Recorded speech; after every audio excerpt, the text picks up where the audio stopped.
आप सभी को नमस्कार। आज मैं आप सभी के समक्ष एक कहानी लेकर आई हूँ कि चारों युगों में लड़ाई क्यों हुई और भगवान महाकाल से कलयुग को क्यों मांगना पड़ा न्याय। तो श्रवण करते हैं, चारों युगों में कैसे हुई लड़ाई और भगवान शिव को क्यों करना पड़ा न्याय। तो यह कहानी बहुत ही रोचक है।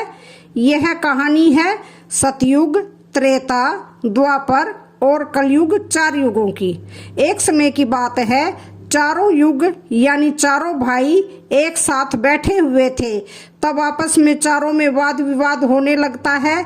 सतयुग, त्रेता, द्वापर और कलयुग चारों एक साथ बैठे हुए विवादों में उलझने लगे। सबसे पहले सतयुग कहने लगा कि अरे मूर्खो, तुम सब मुझसे छोटे हो, तुम मेरी बराबरी कैसे करने लगे। जब त्रेता युग ने यह बात सुनी तो कहने लगा कि तुम सबसे बड़े कैसे हो सकते हो, तुम सब में सबसे बड़ा तो मैं हूँ, मैं ही सर्वश्रेष्ठ हूँ, तुम मुझसे सर्वश्रेष्ठ नहीं हो सकते। तब तक द्वापर युग बोल उठा कि तुम सर्वश्रेष्ठ कैसे हो सकते हो, तुम सभी में श्रेष्ठ तो मैं हूँ, तुम्हारे श्रेष्ठ होने का तो प्रश्न ही नहीं उठता। तब तक कलयुग कहने लगा कि तुम तीनों श्रेष्ठ बने रहो, परंतु हकीकत तो जानते ही नहीं, वास्तविकता में श्रेष्ठ तो मैं ही हूँ। इस तरह से चारों युग आपस में झगड़ने लगे। तब चारों युगों ने फैसला किया कि हम आपस में फैसला नहीं कर सकते कि हम में से बड़ा कौन है, कौन सर्वश्रेष्ठ है। इसका फैसला तो भगवान भोलेनाथ करेंगे। तो चलिए भगवान भोलेनाथ के पास चलते हैं। वो आदि हैं और अनंत हैं। चलिए उन्हीं के पास कैलाश पर चलते हैं। वही हमें बताएंगे कि हम में से कौन बड़ा है और कौन छोटा है। इसका निर्णय स्वयं भगवान शंकर करेंगे। इसका निर्णय हम नहीं कर सकते। चारों युगों ने मिलकर योजना बनाई कि चलिए कैलाश पर चलते हैं। चारों युग कैलाश पर्वत पर चले जाते हैं। जब वह कैलाश पर्वत पर पहुंचते हैं तो द्वारपाल उन्हें रोक लेते हैं। द्वारपाल कहते हैं कि तुम चारों कौन हो और कहाँ जा रहे हो। तो चारों युग कहने लगे, हे द्वारपाल, हम भगवान शिव से मिलना चाहते हैं, उन्हें हमारी आने की सूचना दीजिए। स्वयं नंदीश्वर महाराज भगवान शिव के पास आए और भगवान शिव से कहने लगे, हे प्रभु, हे कैलाशपति, आपसे चारों युग मिलना चाहते हैं। भगवान शिव कहते हैं कि उन्हें सम्मान सहित हमारे कक्ष में ले आओ। भगवान नंदीश्वर चारों युगों को लेकर भगवान शिव के पास पहुंच जाते हैं। भगवान शिव ने चारों को सम्मान सहित अपने दरबार में बैठाया। चारों लोग भगवान शिव को प्रणाम करते हैं। तब भगवान शिव ने चारों युगों से कहा कि आप सभी का हमारे दरबार में, हमारे कैलाश पर स्वागत है। कहो, तुम्हारे आने का क्या कारण है। तुम तो स्वयं ही कालचक्र हो, तुम तो स्वयं ही समय हो, फिर ऐसा क्या कारण है कि तुम्हें हमारे पास आना पड़ा। चारों युग कहते हैं कि हे सृष्टि के रचयिता, हे भगवान शिव, हम चारों में विवाद खड़ा हो गया है और हम उस विवाद का समाधान नहीं कर पाए, इसलिए हम आपके पास आए हैं। अब हम आपसे निवेदन करते हैं और गुहार करते हैं कि हे भगवान, आप ही हमारा फैसला करें, आप हमारा न्याय करें और हमें बताएं कि हम चारों में से सबसे बड़ा कौन है, हम चारों में सर्वश्रेष्ठ कौन है। भगवान शिव कहते हैं कि इसका फैसला तो तब होगा जब आप चारों अपना अपना फैसला सुनाएंगे। तब भगवान शिव सतयुग से कहते हैं कि हे सतयुग, तुम बताओ, तुम कैसे बड़े हो।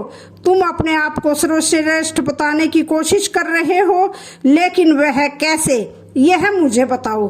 तब भगवान शिव से सतयुग कहता है कि देखिए प्रभु, मेरी आयु सबसे ज्यादा है, मैं 17 लाख वर्ष का हूँ और अन्य युग हमसे तो बहुत छोटे हैं, इसलिए मैं इन सभी से लंबी आयु का हूँ।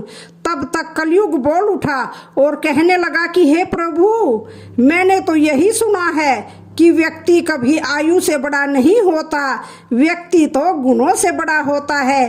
भगवान शिव ने कलयुग की दलील को माना और सतयुग से कहा कि सतयुग, तुम इस तरह से बड़े नहीं हो सकते। सतयुग कहने लगा कि हे प्रभु, मेरे युग में जो व्यक्ति हुए वह बड़े ही बलवान हुए, बड़े ही पराक्रमी हुए, वे पृथ्वी को उठा ले जाए, ऐसे पराक्रमी और बलवान थे। और मेरे राज्य में भगवान श्री हरि विष्णु ने कई अवतार लिए। प्रभु नरसिंह अवतार मेरे ही काल में हुआ, वराह अवतार मेरे ही काल में हुआ, मत्स्य अवतार मेरे ही शासन काल में हुआ। तब तक त्रेता युग बोल उठा, नहीं प्रभु, श्री हरि विष्णु के अवतार होने से सतयुग बड़े नहीं हो सकते। प्रभु अवतार तो मर्यादा पुरुषोत्तम श्री राम का मेरे काल में भी हुआ था, जिन्होंने संसार को मर्यादा का पाठ सिखाया। और अगर बलवान होने की बात करते हो तो कुंभकर्ण जैसे योद्धा, राम रावण जैसे योद्धा मेरे शासन काल में भी हुए हैं। प्रभु, इस तरह से सतयुग बड़ा नहीं हो सकता, तो फिर इन सब में बड़ा तो मैं हूँ। जब यह बात द्वापर युग ने सुनी तो द्वापर युग ने कहा, हे प्रभु, दोनों बड़े बन रहे हैं, परंतु यह दोनों बड़े कैसे हो सकते हैं? देखिए प्रभु, आप जानते हैं कि जब मेरा शासन काल आया तो मेरे काल में तो भगवान श्री कृष्ण जैसे अवतार पैदा हुए, जो कि 16 कलाओं से संपूर्ण परम ब्रह्मा परमेश्वर थे, जिन्होंने विराट रूप दिखाया। वैसा विराट रूप तो साक्षात भगवान विष्णु भी नहीं दिखा सकते हैं। अगर योद्धाओं की बात करते हैं तो मेरे शासन काल में बड़े बड़े योद्धा कर्ण, एकवल्य, गुरु द्रोण, जरासंध, अर्जुन, भीम, युधिष्ठिर, नकुल, सहदेव, भीष्म पितामह मेरे ही शासन काल में हुए थे। प्रभु बलराम स्वयं मेरे ही शासन काल में हुए थे। तो बताइए प्रभु कि मेरे शासन काल में कौन सा योद्धा इनके योद्धाओं से कम था? हे प्रभु, इन सब से बड़ा तो मैं हूँ। तब तक कलयुग बोल उठा। कलयुग कहता है कि हे प्रभु, मैं उनकी बातें मान लेता हूँ। उनके शासन काल में जो भी योद्धा हुए, जो भी अवतार हुए, उनमें कई कमजोरियां पाई गई थी, और जिनके शासन काल में कमजोरी वाले मनुष्य हों वह सर्वश्रेष्ठ कैसे हो सकता है? कलयुग कहने लगा कि नहीं भगवान, मेरे शासन काल सबसे अच्छा है। मेरे युग में व्यक्ति के भोग विलास के लिए कई सुविधाएं हैं। अच्छे अच्छे और नई नई तकनीक से परिपूर्ण मेरा युग, मेरा शासन काल सभी में सर्वश्रेष्ठ है। जब भगवान शिव ने चारों युग, सतयुग, त्रेता, द्वापर और कलयुग की वाणी सुनी, चारों के उत्तर सुने, चारों की बहस सुनी, तो भगवान शिव अपने मन में विचार करने लगे और सोचने लगे कि इनका फैसला कैसे किया जाए। पास में ही माता पार्वती बैठी थी। माता पार्वती कहती है कि हे प्रभु, अगर आप ही इनका फैसला नहीं कर पाए तो फिर इनका फैसला कौन करेगा? फिर तो चारों भाई आपस में ही मर जाएंगे। हे महादेव, इसलिए आप ही इनका फैसला कीजिए। सभी देवता मिलकर भगवान शिव से कहने लगे कि हे भोलेनाथ, आप ही इनका फैसला करें, नहीं तो चारों युग अगर आपस में लड़ने लगे तो फिर क्या होगा? सृष्टि का काल चक्र रुक जाएगा, समय का प्रवाह रुक जाएगा। भोलेनाथ, आप ही कुछ कीजिए। भगवान शिव कहते हैं कि ठीक है, मैं समस्त गणों की बात मानता हूँ, मैं इन चारों युगों का फैसला करूँगा। भगवान शिव ने चारों लोगों से कहा कि चलो ठीक है, मैं तुम चारों की परीक्षा लूंगा, और जो परीक्षा में सफल हुआ वही सबसे बड़ा होगा। सतयुग बोल उठा कि हे भगवान, आप जो चाहे वह परीक्षा ले लीजिए, लेकिन सबसे बड़ा तो मैं ही रहूंगा। कलयुग कहता है कि हे प्रभु, हम भी परीक्षा देने के लिए तैयार हैं, आप तो बस परीक्षा लीजिए। चारों युग परीक्षा देने के लिए तैयार हो जाते हैं। भगवान शिव ने 100 टन वजन का एक लोहे का परसा लिया और कैलाश पर्वत के नीचे एक तलहटी में रख दिया, और उस परसा के पास में ही एक चावल का ढेर लगा दिया। भगवान शिव ने चारों युगों को बुलाया और कहा कि तुम चारों की परीक्षा अभी हो जाएगी। भगवान शिव सतयुग से कहते हैं कि सतयुग, मेरे 500 गण यहाँ बैठे हैं और इस परसा में रखे हुए चावल को बनाना है। तो इन चावलों को तुम्हारे युग का व्यक्ति ही बनाएगा और मेरे यहाँ जितने गण हैं वह सब भोजन करेंगे। भगवान शिव कहते हैं कि हे सतयुग, तुम्हारे युग का व्यक्ति बुलाओ और उसे भोजन बनाने के लिए भेज दो। हम सभी लोग यहाँ खड़े होकर देख रहे हैं। जब भगवान शिव की बात सतयुग ने सुनी तो एक बहुत बड़ा बलवान योद्धा सतयुग ने बुलाया और कहा कि जाओ इस परसा में चावल बना करके भगवान शिव के इन सभी गणों को भोजन कराओ। अपने महाराज का आदेश सुन करके सतयुग का आदमी चलता है और वहां जा करके देखता है कि उस परसे का भार 100 टन से ऊपर है। हजारों मन से ऊपर का परसा है, पर वह तो सतयुग के युग का व्यक्ति था। वह बड़ा ही बलवान था। उसने एक बहुत बड़ी भट्टी खोदी। भट्टी खोदने के बाद पेड़ों को तोड़ करके लाया और उसने अग्नि जलाई। अग्नि जलाने के बाद परसे को एक हाथ से उठाया और उठा करके भट्टी पर रख दिया और चावल उठाया और परसा में डाल दिया, पानी डाल दिया और चावल बना दिया। जब बहुत विशाल परसा में चावल बन गए तो उस व्यक्ति ने, जो सतयुग का था, समस्त गणों को बिठाया, पत्तल दिया और चावलों से भोजन करा दिया।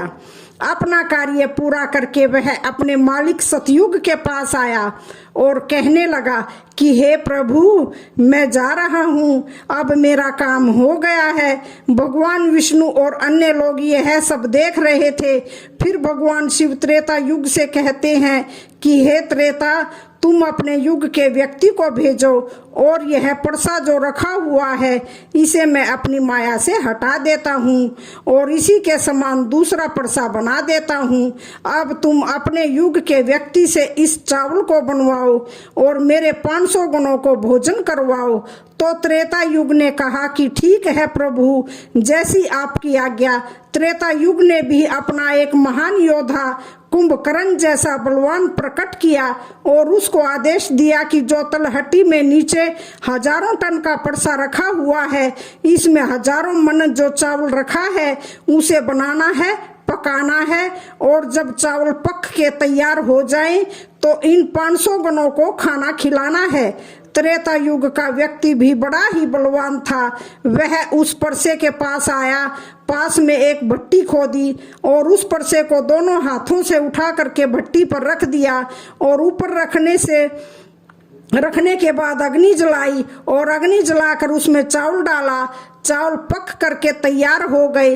त्रेता युग के व्यक्ति ने, जो भगवान शिव के गण थे, उन सबको खाना खिलाया और भोजन करने के बाद सभी गण वापस कैलाश पर्वत पर आ गए। भगवान शिव ने फिर अपनी शक्ति से उस परसे को हटा दिया। अब भगवान शिव द्वापर युग से कहते हैं कि यह दोनों युग अपनी अपनी परीक्षा दे चुके हैं, अब तुम्हारी बारी है। देखिए, इतना ही बड़ा प्रसाद ये दिखाई दे रहा है और हजारों मन चावल रखे हुए हैं और तुम्हें मेरे 1500 गणों को भोजन कराना है। द्वापर कहने लगा कि ठीक है प्रभु, जैसी आपकी इच्छा, मैं पूरा प्रयत्न करूंगा कि मेरे युग का जो व्यक्ति है आपके सभी गणों को खाना खिला सके। वहां पर द्वापर युग ने भी एक भीम जैसे अवतार वाला बड़ा ही ताकतवर बलवान व्यक्ति को बना करके खड़ा कर दिया और उससे कहा कि जाइए, देखिए तलहटी में परसा रखा हुआ है, वहां रखे परसे में उसे चावल को बनाना है और बनाकर इन सभी गणों को भोजन कराना है। वह व्यक्ति कहता है कि ठीक है प्रभु, जैसी आपकी आज्ञा। द्वापर युग का व्यक्ति चला जाता है। वह देखता है कि परसा आकार में बड़ा है, उठाने में ताकत लगानी पड़ेगी। उसने भट्टी खोदी और लकड़ियों की व्यवस्था की और उस परसे को दोनों हाथों से उठाया, क्योंकि उसे सतयुग और त्रेता युग के व्यक्ति आराम से उठा सकते थे, लेकिन उसे बहुत ताकत लगानी पड़ी। पूरी ताकत लगाकर उसने उस परसे को उठाया और उठा करके जैसे तैसे खींच कर नीचे अग्नि जलाई और उसमें चावल डाल दिए और जब चावल पक गए तो भगवान शिव के उन सभी गणों को भोजन कराया। खाना खिलाने के बाद वह द्वापर का व्यक्ति अपने मालिक के पास आता है और कहता है कि हे प्रभु, मैंने अपना काम कर दिया। वहां पर द्वापर युग उससे बहुत खुश हुआ और कहा, शाबाश, अब तुम जा सकते हो। अब भगवान शिव कहते हैं कि हे कलयुग, अब तुम्हारी बारी है। जो परसा तुम देख रहे हो उसका वजन कम नहीं होगा, उसका वजन उतना ही रहेगा, 1000 टन। लेकिन जब तुम्हें परीक्षा देनी है तो मानने को तैयार नहीं थे कि तुम सबसे छोटे हो, लेकिन तुम तो माने नहीं। तुम्हारे आदमी की आयु भी मात्र 100 वर्ष है, जबकि अन्य लोगों की आयु बहुत अधिक होती है। सतयुग के मनुष्य की आयु 1,00,000 वर्ष होती थी, त्रेता युग में 10,000 वर्ष होती थी और द्वापर युग में 1,000 वर्ष होती थी। और हे कलयुग, तुम्हारे शासन में मात्र 100 वर्ष है और तुम्हारा आदमी भी छोटा है। जब भगवान शिव की बातें कलयुग ने सुनी तो कलयुग कहता है कि प्रभु, मैं आपकी बात मानता हूँ, लेकिन पहले ही आप मुझे इस तरीके से हताश मत कीजिए। प्रभु, आप तो एक न्याय करते हैं, सबको मौका दिया जा रहा है। हम भी परीक्षा देकर देखेंगे, यदि हमसे नहीं हो पाया तब जाकर हम मानेंगे। भगवान शिव कहते हैं, ठीक है, तुम अपना आदमी बुला लो। फिर भगवान शिव कहते हैं कि यह परसा देख रहे हो, 1000 टन का है, वहां चावल रखा है। यह 1000 किलो टन का परसा है और इसमें इतने सारे चावल रखे हुए हैं। तुम्हारा व्यक्ति क्या करेगा? कलयुग कहता है कि ठीक है प्रभु, आप मेरा तमाशा तो देखिए। तीनों युग हंसने लगे। भगवान शिव भी उसकी बात को सुनकर अचंभित थे। भगवान शिव सो रहे थे कि क्या कलयुग का व्यक्ति इतने 1000 किलो टन के परसे को उठा पाएगा? कलयुग ने बड़ी ही बुद्धिमानी से व्यक्ति को पैदा किया। बड़ा ही तीव्र व्यक्ति था, बहुत ज्यादा सोचने वाला व्यक्ति था। सभी गुणों से संपन्न व्यक्ति को कलयुग में पैदा किया और पैदा करके व्यक्ति से कहा कि बेटे, तुम्हें अपनी शक्ति दिखानी है, परीक्षा का समय है। यदि तुम इसमें असफल हो गए तो मैं सबसे छोटा हो जाऊंगा। वह व्यक्ति अपने महाराज से कहता है कि महाराज, आप इस एक परसा की बात करते हैं, ऐसे 1000 परसा हमारे सामने हो तो भी परेशानी नहीं है। जब उस व्यक्ति की बात को तीनों लोगों ने सुना तो वह हंसने लगे। कह रहे थे कि छोटा सा व्यक्ति जिसकी लंबाई मात्र 3 हाथ है, यह क्या करेगा? जबकि हमारे युगों के मनुष्यों की लंबाई तो बहुत हुआ करती थी। यह बात बिल्कुल सच है। सतयुग के लोगों की लंबाई 21 हाथ और त्रेता युग के व्यक्ति की लंबाई 14 हाथ और द्वापर युग के व्यक्ति की लंबाई 7 हाथ थी और कलयुग के व्यक्ति की लंबाई लगभग 3 हाथ होती है। तीनों युग बड़ी जोर जोर से हंस रहे थे। कलयुग कहता है कि आप बस देखते रहिए, मैंने अपने लड़के को भेज दिया है। कलयुग का आदेश पा करके वह कलयुग का तीव्र बुद्धि वाला व्यक्ति उस तलहटी में आया। तलहटी में आकर उसने देखा कि परसे का वजन तो बड़ा ही विशाल है, मैं इसे उठा नहीं पाऊंगा।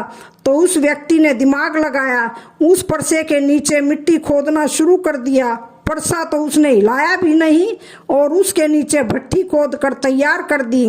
लकड़ियों की व्यवस्था करने में उसे थोड़ा सा भी समय नहीं लगा, क्योंकि लकड़ियां वहीं रखी हुई थी। उसने उन लकड़ियों को उठा लिया और उस भट्टी में आग जला दी। परसे में चावल डाला, पानी डाला और बस कुछ ही समय में चावल पक करके तैयार हो गए। वह कलयुग का व्यक्ति कितना दिमाग वाला था, उसने कुछ भी नहीं किया। परसे के नीचे भट्टी खोदी और उसमें आग जला दी, चावल को डाल दिया और चावल में पानी डाला और चावल पक भी गया। जब चावल पक गए तो भगवान शिव के गणों को एक कतार में बैठा दिया।